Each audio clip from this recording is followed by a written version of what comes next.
सिंधुदुर्ग जिले के कणकवली तालुका स्थित वरवड़े मतदान केंद्र पर मंत्री नितेश राणे ने अपने मताधिकार का प्रयोग किया। मतदान के बाद उन्होंने भरोसा जताया कि नारायण राणे के 27 वर्षों के नेतृत्व की परंपरा को आगे बढ़ाते हुए इस बार भी जिला परिषद में महायुति की ही जीत होगी और चुनाव एक तरफा रहेगा। वहीं मुंबई महापौर को लेकर बयान देते हुए नितेश राणे ने दावा किया कि मुंबईकर पहले ही अपना फैसला सुना चुके हैं और विपक्ष को एक बार फिर झटका लगेगा। सिंधुदुर्ग जिल्हा परिषद पंचायत समितीच्या मतदान आज सकाळी 7:30 पासून सुरू झालेलं आहे आणि मी सिंधुदुर्ग जिल्ह्याच्या सर्व मतदार बंधू भगिनींना तरुण मित्रांना मनापासून आवाहन करीत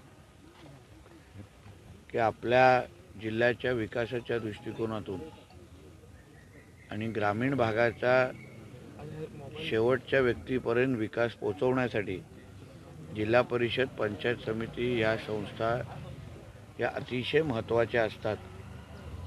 इथे योग्य लोक नेतृत्व करणं, लोकप्रतिनिधी म्हणून तुम्ही निवडणं, जेणेकरून उद्या रस्ते, पाणी, वीज किंवा अन्य नागरी सुविधा ज्या काही आपल्याला उपलब्ध करायच्या असतील, राज्य सरकार म्हणून जी काही ताकद उभी करायची असेल ते आमच्या ह्या लोकप्रतिनिधींच्या माध्यमातून आपल्यापर्यंत आम्ही पोहोचू शकतो।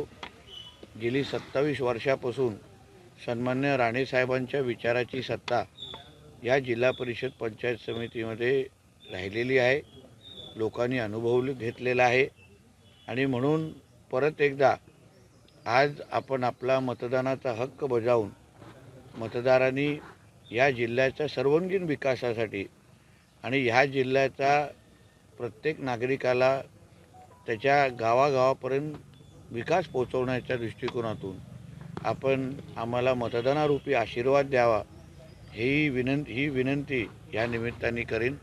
जास्तीत जास्त मतदान होणं हे अत्यंत गरजेचं आहे, कारण का आपल्याला आपला हक्काचं लोकप्रतिनिधी जो पुढची 5 वर्ष आपली सेवा करू शकतो, जिल्हा परिषदेमध्ये आपला आवाज उचलू शकतो, आमच्यापर्यंत पोहोचून आपल्यासाठी पाहिजे तेवढी निधी उपलब्ध करू शकतो, असा लोकप्रतिनिधी निवडण्याचा आजचा दिवस 5 वर्षामध्ये एकदाच आपल्यासाठी परत एकदा आलेला आहे।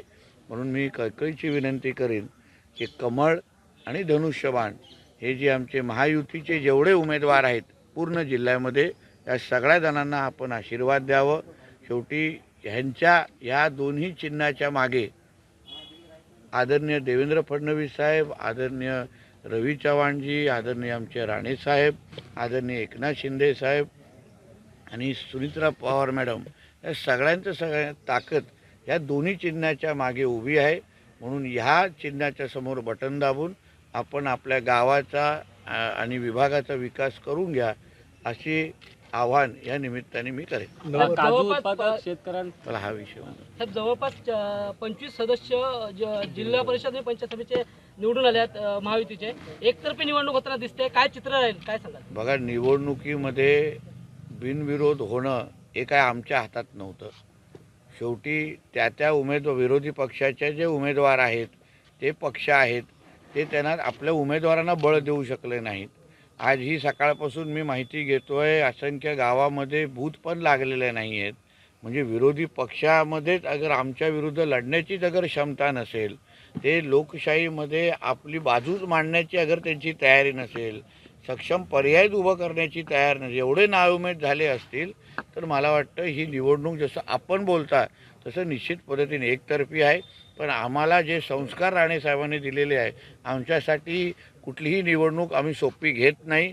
आज संध्याकाळी 5:30 वाजेपर्यंत जोपर्यंत शेवटचा व्यक्ती ज्यांना मतदान करायचं आहे तो आतमध्ये जाऊन मतदान करत नाही किंवा आम्ही त्याला मदत करत नाही, तोपर्यंत आमचे सगळे कार्यकर्ते महायुतीचे हे मेहनत करतायत आणि मतदारांपर्यंत पोहोचण्याचा प्रयत्न करतायत। 27 वर्ष